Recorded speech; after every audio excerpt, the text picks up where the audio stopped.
தம்பி சிவகங்கை மாவட்டம் பசியாவரம் கிராமத்திலேருந்து வரோம். எங்கள் ஊர் பசியாவரம். நாங்கள் வருஷம் தேவேந்திர குல வேளாளர் சார்பாக எங்கள் கிராமத்திலேருந்து எப்பயுமே பஸ் பிடிச்சி வருவோம். வருஷம் வருவோம். எப்பயுமே வந்துக்கிட்டே இருப்போம். ரைட், ரொம்ப சந்தோஷம். உங்கள் ஊர் பேரே வந்து பசியாவரம்.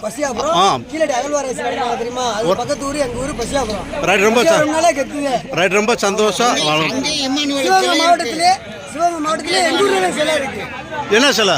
இமானுவேல் சிலை. சிவகங்கை மாவட்டத்தில் எங்கள் ஊர்ல இருக்கு. ரொம்ப சந்தோஷம் தம்பி. இப்போ இது வந்து ஊர் சார்பாக வண்டி விட்டு வந்துருக்கீங்க.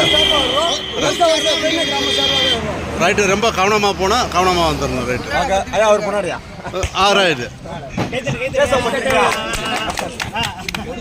எழுவான் வீர தேவேந்திரன் வீழ்ந்து விட மாட்டான், வெற்றியை உறுதி செய்யும்.